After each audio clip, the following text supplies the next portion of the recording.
Merhaba arkadaşlar, İki Ters Bir Düz YouTube kanalındasınız. Bugün sizlerle tığ işi küçük bir atkı öreceğiz. Atkının yapılışı gerçekten çok kolay. Zincir ve sık iğne ile örülüyor. Daha önce yayınlamış olduğum videoda aynı formda iki şişle örülen haroşa atkı paylaşmıştım. Bu atkıyı da sizlere göstermek istiyorum. Aynı şekilde örülüyor, iki şişle ve haroşa olarak. Eğer iki şişle örmek isterseniz ekranın sağ üst köşesine linkini bırakacağım. Buradan faydalanabilirsiniz. Ayrıntılara geçmeden önce küçük bir hatırlatmada bulunmak istiyorum. Kanalıma abone olur, beğeni ve yorumlarınızla kanalımı desteklerseniz çok mutlu olurum arkadaşlar. Görüşleriniz benim için çok değerli. Gelelim ayrıntılara. Atkının ölçüsüyle başlamak istiyorum. Uzunluğu yaklaşık olarak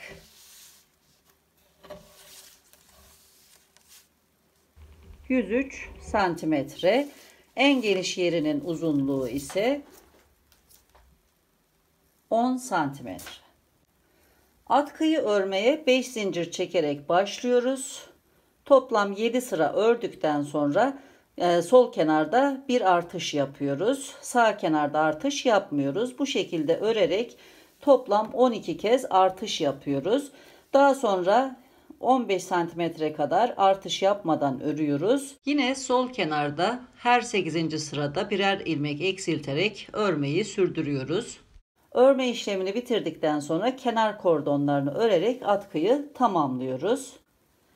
Gelelim gerekli malzemelere. 50 gramı 160 metre olan %60 merino yün, %40 akrilik karışımlı yumaklardan bir yumak yeterli geliyor. Bu kadar artıyor. Atkıyı 3 milimetrelik tığ ile ördüm. Ayrıca kenar kordonları için 3,5 milimetrelik dış kaplaması olmayan tığa ihtiyacımız var. Ben şu şekilde kaplamalarını çıkararak bu tığları kullandım. Eğer elinizde tığ yoksa şu şekilde çorap şişlerinde kullanabilirsiniz. Ayrıca bir makas, birkaç ayraç ve bir yün iğnesine ihtiyacımız olacak. Hazırsanız yapılışına geçelim. Herkese kolay gelsin. 5 zincir çekerek örmeye başlıyoruz. 1 2 3 4 5. 1 2 3. zincire batıyorum. Bir sık iğne örüyorum. Bir zincir çekiyorum. Bir zincir atlayıp ikinci zincire batıyorum. Bir sık iğne daha örüyorum. 2 zincir çekip dönüş yapıyorum. İkinci sıraya başlayacağım. Sık iğneyi atlıyorum. Zincirin altına batıyorum. Bir sık iğne örüyorum. Bir zincir çekiyorum. Sık iğne ile zincirler arasına batıyorum. Buraya bir sık iğne örüyorum. İkinci sırayı tamamladım. 2 zincir çekiyorum. Dönüş yapıyorum. Üçüncü sıraya başlıyorum. Sık iğneden sonra zincirin altına batıyorum. Buraya bir sık iğne örüyorum. Bir zincir çekiyorum. Sık iğne ile zincirler arasına batıyorum. Bir sık iğne daha örüyorum. Bu şekilde toplam 7 sıra örelim. 8. sırayı örerken tekrar birlikte olacağız. Toplam 7 sıra ördüm. Şimdi sol kenarda 8. sırayı örerken bir artış yapacağız. 2 zincir çektim. Sık iğneden sonraki zincirin altına batıyorum. Bir sık iğne örüyorum. Bir zincir çekiyorum. Zincirlerle sık iğne arasına batıyorum. Buraya 2 sık iğne örüyorum. 1 2. Bir artış yaptım. Artış yapmış olduğum sıranın başına bir ayraç yerleştiriyorum. Ayracın bulunduğu kenardan her 8. sırada bir artış yapacağız. 2 zincir çekiyorum. Dönüş yapıyorum. Artıştan sonraki sırayı birinci sıra kabul ediyorum. Birinci sık iğneden sonra araya batıyorum. Buraya bir sık iğne örüyorum. Bir zincir çekiyorum. İkinci sık iğneyi atlıyorum. Zincirin altına batıyorum. Bir sık iğne daha örüyorum. Bir zincir çekiyorum. Sık iğne ile zincirler arasına batıyorum. Bir sık iğne daha örüyorum. Sık iğne sayısı 3 oldu. Yine 2 zincir çekip dönüş yapıyorum. İkinci sıraya başlıyorum. Aynı işlemleri tekrarlayarak örgüyü sürdürüyorum.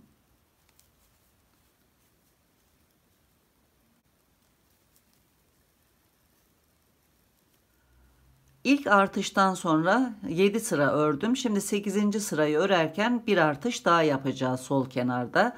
2 zincir çektim. Zincirin altına batıyorum, sık iğne örüyorum. Bir zincir çekiyorum. Yine aynı şekilde bir sık iğne örüyorum. Bir zincir çekiyorum. Sık iğne ile zincirler arasına batıyorum. Buraya 2 sık iğne örüyorum. 1, aynı yere batıp bir tane daha örüyorum. 2. İkinci kez artış yaptık. Devam ediyorum. 2 zincir çekip dönüş yapıyorum. Buraya ayracı tekrar takıyorum. Artış yaptığım sırayı belirtmek için. Şimdi birinci sıradan itibaren 7 sıra öreceğiz. 8. sırayı örerken tekrar bir artış yapacağız. Örgümüzü bu şekilde sürdüreceğiz. İlk ilmeğe batıyorum. Bir sık iğne örüyorum. Bir zincir çekiyorum. Devam ediyorum sıra sonuna kadar.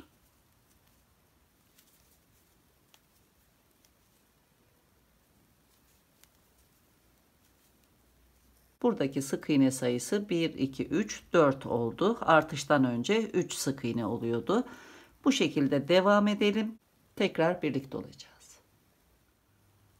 Şimdi son artışı yapacağız. Buraya kadar 11 kez artış yaptım. 12. artışı yapıyorum.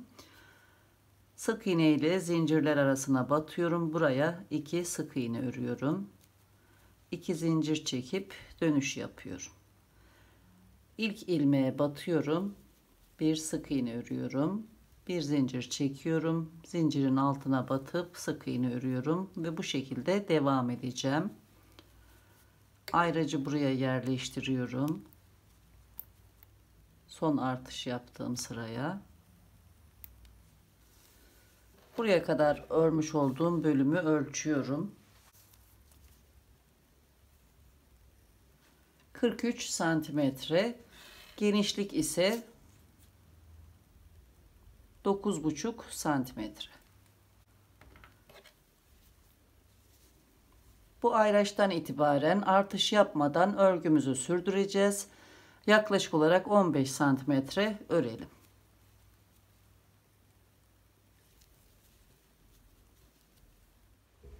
Son ilmek artışı yaptığım sıranın üzerine 32. sırayı örüyorum. Şimdi burada ilmek eksiltmeye başlayacağım. Bu aralığın uzunluğunu da ölçüyorum. 15 santimetre. Son 2 sık iğneyi öreceğim. İkisini birlikte örerek bir ilmek eksilteceğim. Bir zincir çekiyorum. Buraya batıyorum. Bir ilmek alıyorum. Daha sonra sık iğne ile zincirlerin arasına batıyorum. Bir ilmek alıyorum. Tığımdaki 3 ilmeği birlikte örerek kapatıyorum. Bir ilmek eksilttim. 2 zincir çekiyorum. Dönüş yapıyorum. Sık iğneyi atlıyorum. Zincirin altından batıp bir sık iğne örüyorum. Bu ilmek eksilttiğim sırayı işaretliyorum. Bu sıranın üzerine 7 sıra ördükten sonra 8. sırayı örerken bir ilmek daha eksilteceğiz. Şimdi sıra sonuna kadar örüp tekrar ayracın bulunduğu yere gelelim. Sıra sonuna geldim. Bir zincir çekiyorum. Sık iğne ile zincirlerin arasına batıyorum. Son sık iğneyi örüp sırayı tamamlıyorum. Yine 2 zincir çekip dönüş yapıyorum. 7 sıra ördükten sonra 8. sırayı örerken göstermiş olduğum şekilde ilmek eksilterek devam edeceğiz. Son eksiltmeyi yaparken tekrar birlikte olacağız.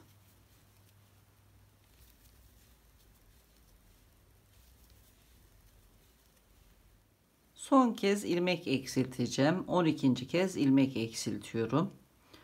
2 zincir çektim. Zincirin altına batıyorum. Bir sık iğne örüyorum. Bir zincir çekiyorum. Son 2 sık iğneyi birlikte öreceğim. Bir ilmek alıyorum. Sık iğne ile zincir arasına batıyorum. Bir ilmek daha alıyorum. Tığımdaki 3 ilmeği birlikte örerek bir ilmek eksiltiyorum. Son eksiltmeyi yaptım. 2 zincir çekiyorum. Toplam 7 sıra örüyorum. Her sırada 2 sık iğne olacak. Devam edelim.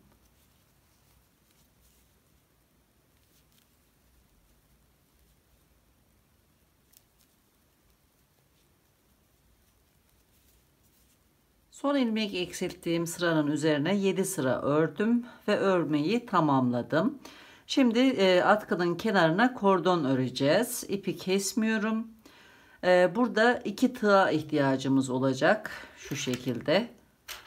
Dış kaplaması olmayan 2 tığ lazım. Yeni bir tığ almak istemedim. Benim elimde şöyle kaplaması olan tığlar vardı. İkisinin dış kaplamasını çıkardım. Bu 2 tığı bu şekilde kullanacağım.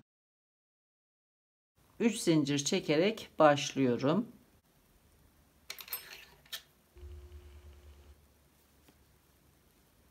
Bir, iki, üç. Daha sonra zinciri çeviriyorum. Arka çıkıntılarına batarak ilmek alıyorum. Bir de dibindeki zincire battım. 2. Tığımdaki ilmekle birlikte 3 ilmek oldu.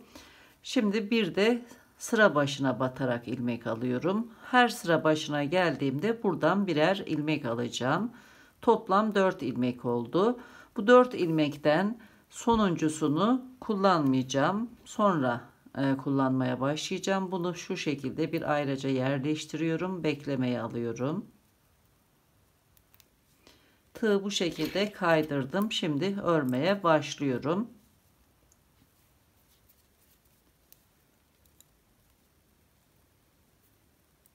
İlk ilmeği örüyorum.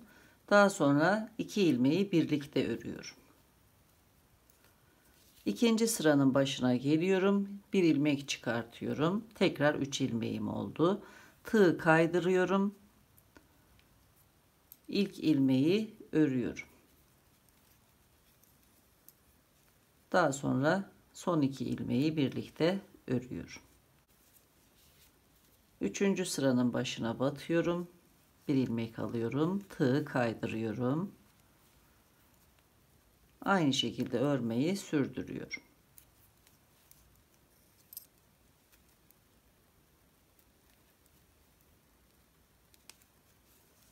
Sıra başına gelince yine bir ilmek alıyorum. Tığı kaydırıyorum. İlk ilmeği örüyorum. Son 2 ilmeği birlikte örüyorum. Tekrar sıra başına batıp bir ilmek alıyorum. Bu şekilde devam edeceğim. Arka tarafta bu şekilde görüntü oluştuğunda endişelenmeyin arkadaşlar. Daha sonra bu ilmekle burayı toparlayacağız. Diğer köşeye kadar bu şekilde örmeyi sürdürelim.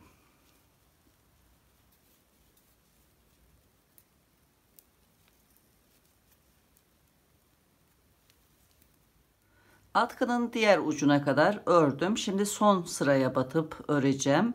Son sıraya 2 kez batacağız. Aynı şekilde karşı tarafa da 2 kez batacağız. Bir de dönüş için tam orta noktaya batacağım. Devam ediyorum. Bir ilmek örüyorum. Son 2 ilmeği birlikte örüyorum. Son sıraya batıyorum. Bir ilmek çıkartıyorum. Tığ kaydırıyorum. Tekrar örüyorum.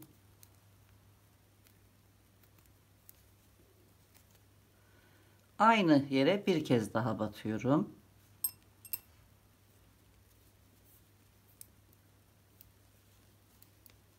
Bir sıra fazladan örüyorum. Şimdi tam orta noktaya batıyorum. Bir ilmek alıyorum. Dönüş yapıyoruz.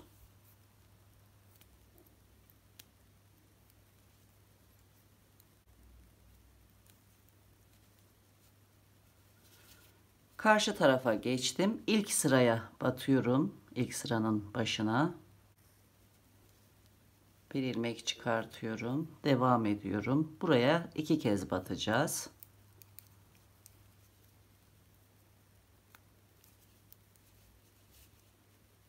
Aynı yere bir kez daha battım.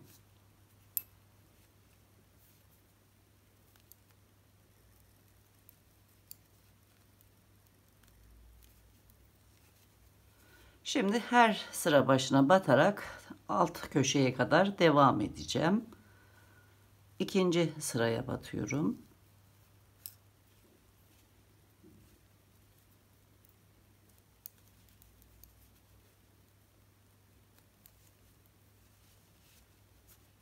Üçüncü sıraya batıyorum.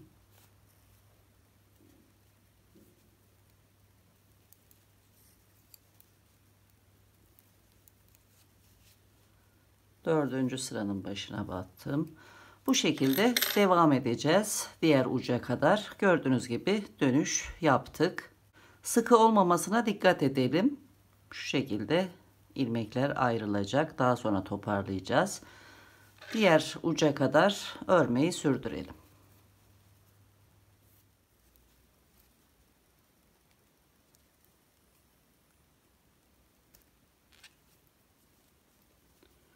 Başlamış olduğum uç kısma geldim. Son sıraya batıyorum. Bir ilmek alıyorum. Bir sıra örüyorum.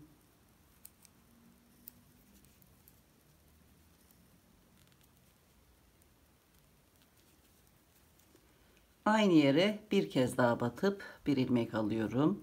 Fazladan bir sıra örüyorum.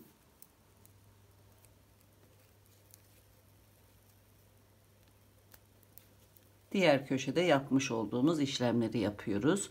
Bir de üst noktaya batıyorum, bir ilmek alıyorum. Son sırayı örüyorum.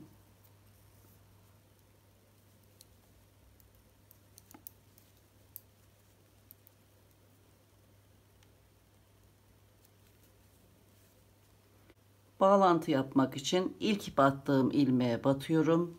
Bir ilmek çıkartıyorum. İlmekleri beklemeye alıyorum. Bir ayraca yerleştiriyorum.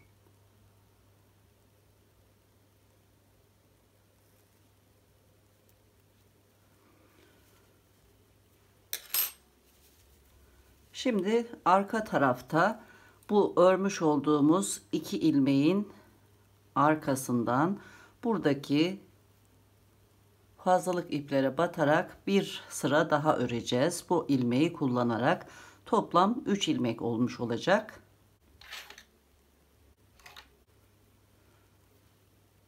İpi bırakıyorum. İpi kullanmayacağım.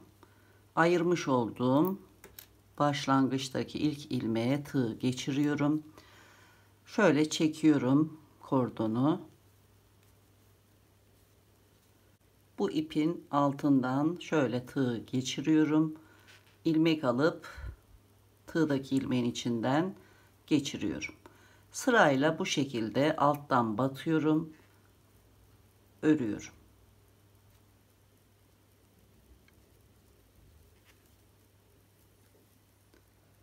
Bu üstte görünen uzantılara batıyoruz. Devam ediyorum. Bütün çevresini dolanıp tekrar bu noktaya geleceğim. Şöyle göstereyim. Gördüğünüz gibi burası gayet düzgün oldu. Bu kenarda 1, 2, 3 ilmek olacak. Bütün çevresini bu şekilde örerek dolaşalım.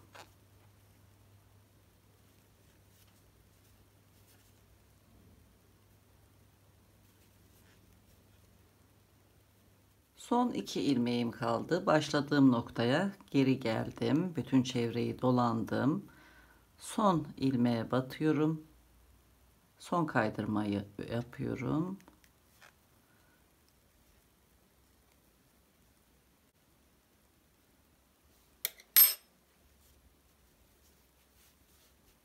Şimdi ipi kesiyorum. Bir miktar ip ayırıp.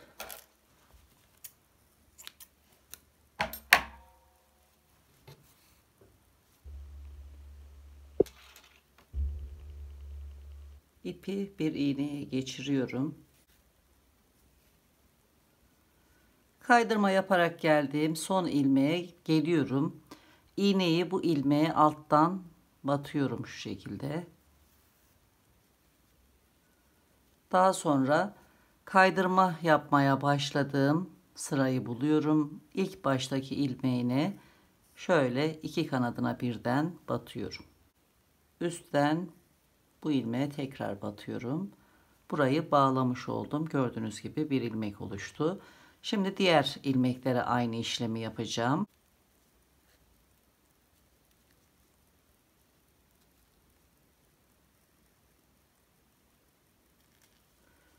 Buradaki sıradaki ilmeğe alttan batıyorum. Ayraçtan serbest bırakmış olduğumuz ikinci ilmek. Bu şekilde alttan batıyorum. Burada da yine ikinci ilmeği buluyorum. İkinci sıranın ilmeğini alttan şu şekilde batıyorum. Burayı çalışmıştık. Şimdi bu her iki kanadına birden batıyorum. Daha sonra tekrar ipin çıktığı ilmeğe geliyorum. Üstten batıyorum. İkinci sırayı da kapattım. Şimdi son ilmekleri kapatacağım. Burada buraya batıp bir ilmek almıştım. Bu iki ilmeği beraber örüyorduk. Şimdi bu iki ilmeği birlikte batacağım. Şu şekilde batıyorum. Daha sonra buraya geliyorum. İlmeklerin üçüncüsü en soldakinin ilk ilmeğine yine alttan batıyorum. Buraya da yine ipin çıktığı ilmeğe üstten batıyorum. Her iki ilmeğe birden.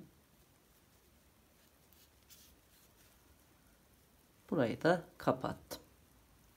Gördüğünüz gibi ek yeri belli olmuyor. Daha sonra ipi burada sabitliyorum şu şekilde, çözülmemesi için. Kordonun içinden yürüterek gizliyorum.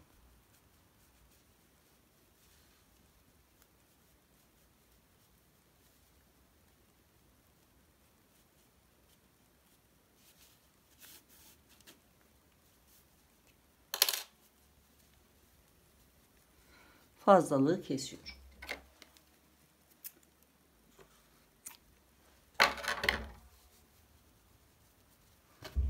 Başlangıçtaki ipi de aynı şekilde gizliyorum.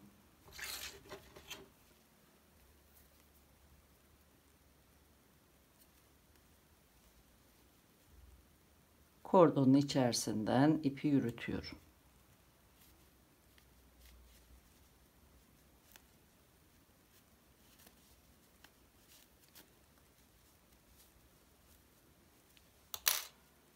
Bu şekilde. Atkının bütün işlemlerini tamamladıktan sonra yumuşatıcı katılmış suda bekletip duruladım. Suyu süzüldükten sonra düz bir zemin üzerinde kurumaya bıraktım. İlmeklerin daha iyi oturması için son hali bu şekilde. Bir videonun daha sonuna geldik.